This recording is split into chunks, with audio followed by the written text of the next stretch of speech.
因為而家呢個火災咧，其實影響可能係幾代人。我就係啱啱去完災場隔離一間小學，原本係諗住服務啲學生嘅，因為佢真係喺災場隔離，所以有成50個學生，佢哋屋企 exactly 就喺災場度。咁我哋頭頭去就召集咗一啲我自己嘅同袍啦，我嘅學生一齊去啦，帶隊。啲小學生反而唔係個個有問題喎，佢哋可能未識得接受 loss， 亦都可能佢哋甚至可能會唔會小朋友嘅裝載力比我哋成人更強咧 ？I don't know。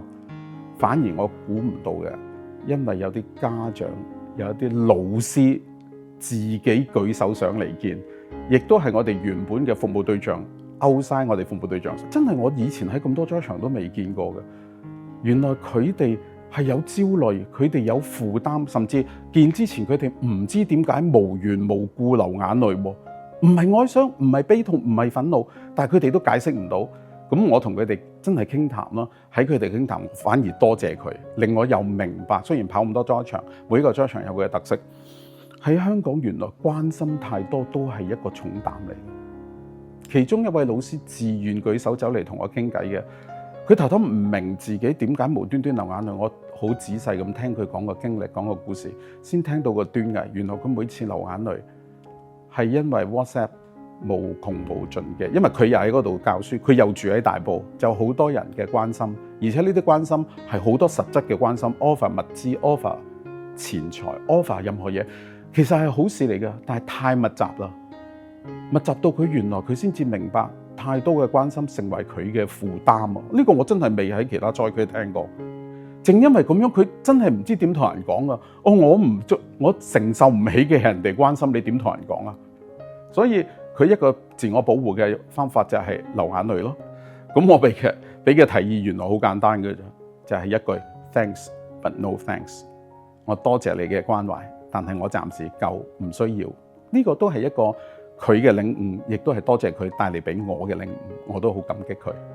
當然我哋去提供服務，去做我哋可以做嘅嘢係緊要嘅，但係我自己跑咁多災區，我真係相信人嘅自愈能力。講一個我自己失敗嘅故事啊！我試過曾經去到一個叫做回龍溝嘅地方，好偏遠嘅，有個阿嬸嬸85歲，3代7口全部去晒，得翻佢一個。而我見佢其實唔係佢嚟同我求助，係佢嘅隔離鄰舍叫我嚟求助。我同佢傾，佢不斷多謝我去探佢，不斷多謝我哋關懷佢哋，但係真係無從入手。佢覺得冇問題，但係點解人哋要我去見佢？因為佢夜晚唔瞓覺，佢真係唔同人哋講佢嘅創痛，點會冇創痛啫？但係對唔住，係你覺得佢有創痛啫。係咪佢處理到或者佢掩埋咧？其實唔緊要。咁因為嗰陣時我喺災區裏面咧，我有好多工作要做，我唔可能長時間陪佢。咁我同佢傾咗個零鐘頭，我發覺真係入唔到位啦。咁我叫另外一個女仔，佢係嚟幫手嘅啫，佢唔係輔導員，佢亦都冇任何關顧嘅經驗。咁我話你陪婆婆啦，我去做其他嘢啦。咁點知我做完其他嘢，日落收隊嗰陣時，我見到個婆婆攬住個女仔喊，攬住個女仔喊。而且講咗一句令到我好感動嘅，就係你明年一定要翻嚟。我種咗啲唔知咩瓜，多 sorry 四川話我唔識聽。我種咗啲咩瓜，你明年一定要嚟食。我好震驚嘅，我自己自以為有好多技術，但係我入唔到呢個婆婆嘅心。但係嗰個女仔完全冇任何技術，甚至佢嘅普通話都麻麻。佢係一個韓國女仔嚟嘅，佢可以入到呢個婆婆嘅心，而佢做到我哋輔導員夢寐以求嘅嘢，有希望，有承諾，你好過同佢簽我不自殺宣言啦。原來我問個女仔做咗乜，個女仔話我唔知啊，我有啲聽得唔清楚，我就問佢同我講乜咯，然後我聽得清楚，我就好開心點頭咯。呢個就係關懷最重要嘅嘢。我陪你，我唔清楚，我問，我唔係專家，我要你講啲乜，我唔要你講啲乜，只不過我對你嘅故事，對你嘅生命好好奇。肯聽，個婆婆咪自己整理咯，然後佢整理咗之後，跟住佢覺得需要喊咪喊咯，唔使一定好專業嘅。我哋嘅關顧重點陪伴、聆聽同埋尊重加好奇，夠晒噶啦，每一個人都識噶。